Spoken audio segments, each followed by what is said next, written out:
শুভ নববর্ষ। হরে কৃষ্ণ, হরি বল। সবাইকে এই আজকে শুভ নববর্ষের শুভেচ্ছা, ভালোবাসা। আজকে আমরা তোমার হচ্ছে দিদির নাম বলো। আমার দিদির নাম হচ্ছে সোনালি। এই মাতাজির বাড়িতে আজকে বৈষ্ণব সেবা হচ্ছে। আজকে থেকে মাতাজি প্রসাদভোজি হচ্ছে। তাই আপনারা সকলে সবাই আশীর্বাদ করবেন যেন আস্তে আস্তে ভগবানের সেবায় উনি যুক্ত হতে পারে। এবং হরে কৃষ্ণ ভাই সুপ্রিয় গৌর ভক্তবৃন্দ, আজকে থেকে আমি প্রসাদভোজি হওয়ার সংকল্প গ্রহণ করছি। সকলে আশীর্বাদ করবেন, গুরু কৃপা লাভ করতে পারি যেন। রাধে রাধে গোবিন্দ কৃপা লাভ করতে। হরে কৃষ্ণ, কোনো সিঙ্গার করার সময় পাইনি। তো আর দেখো বদ্দি ভাইয়ের দিদি, মানে আমারও দিদি ভাইয়ের মেয়ে, মানে আমারও মেয়ে। আর দেখো সকলেই আছে এখানে। এটা হচ্ছে তোর চেনো দেব, মানে ছেলে। আর আমাদের মাতাজি হরে কৃষ্ণ, মাতাজি বল। আরও সকলকে দেখাচ্ছি। তো দেখো রয়েছে সবাই, জেঠিমা আছে, মনারা আছে, তারপরে রয়েছে একজন কি বলবো ঠাম্মি আছে, তারপরে ঠাম্মা এই যে ঠাম্মা আছে, তারপরে আছে আমাদের দিদার, আমার শাশুড়ি মায়ের মা, মানে আমাদের দিদিমা। তারপরে একজন ঠাম্মা রয়েছে আমাদের, সকলেই আছি। তো ও সবাই দিদা, আচ্ছা আমার ভুল হয়ে গেছে, সব আমার দিদা আর দিদা।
বদ্দি ভাই প্রসাদ ভোজি হলেন, আর তার জন্য আজকে বাড়িতে বৈষ্ণব সেবা দেওয়া হয়েছে। তো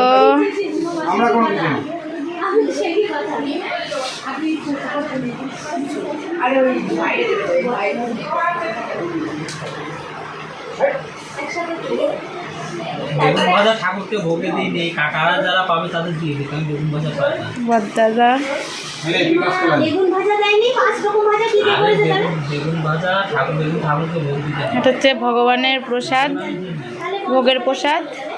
ওই যে শোল ভাজা দিয়েছে, ভোগের প্রসাদ বৈষ্ণবদের প্রথমে এবার দিতে হয়। বাসন নিয়ে চলে আসতে হবে। থালাটা নিয়ে তুমি চলে যাও, তুমি ওইদিকে যাবার পরে ভগবানের প্রসাদ প্রথমে বৈষ্ণবদের নন্দে হরি হরি বল, হরি বল, হরি বল।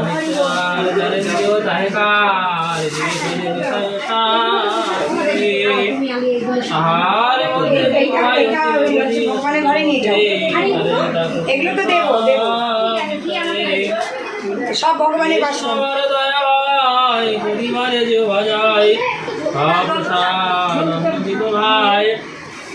প্রসাদান্নামৃত পাও প্রেমের আলায় কৃষ্ণ গাও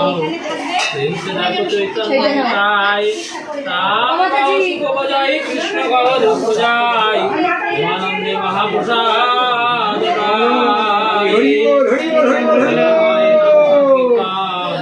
বৈষ্ণবে আগমন তথা নিত্য নবদেব বৃন্দাবন বলে দেবানন্দে বাহুতুলে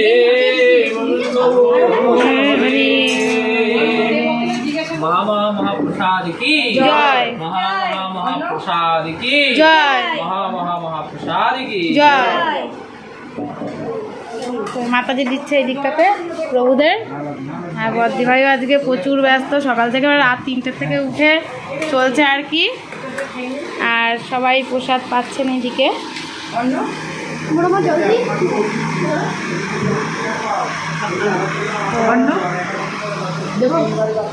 বাড়ির বড় ছেলে দেওয়া থাওয়া করছে, ছোট ছেলে দেওয়া থাওয়া করছে।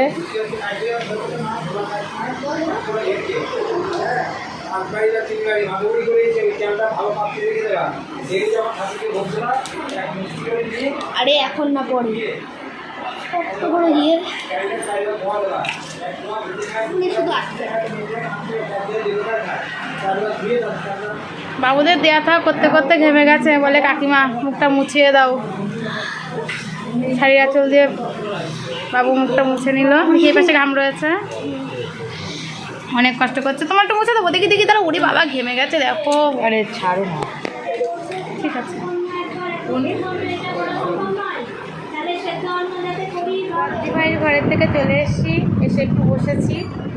আর আজ আমার বর্দি প্রসাদ ভোজি হলেন। তো আমি সবাইকেই যতটুকু পেরেছি দেখানোর চেষ্টা করেছি, দেখানোর চেষ্টা করেছি সব কিছুই। তো আজকে শুভ নববর্ষের দিনে প্রচণ্ড আনন্দ করেছি, খুব আনন্দ করেছি, মানে ভীষণ আনন্দ করেছি। বাড়িতেই সত্যি আমি কোনো বছরই বাড়ি থাকি না অবশ্য, এবছরই ফার্স্ট টাইম বাড়িতে আছি। তো পয়লা বৈশাখের দিন বাড়িতে আমি আজকে প্রচণ্ড আনন্দ করেছি, প্রচণ্ড মানে মজা করেছি আর কি। তো যাই হোক, আজকের ভিডিওটা কার কেমন লাগলো সবাই আমাকে জানাবেন। আর সবাই সুস্থ থাকবে, ভালো থাকবে, এটাই ঠাকুরের কাছে কামনা করি। তো আজকের ভিডিওটা এমনি থাকলো। হরে কৃষ্ণ হরে কৃষ্ণ, কৃষ্ণ কৃষ্ণ হরে হরে, হরে রাম রাম রাম হরে হরে। তো আজকে এই ভিডিওটা থাকলো।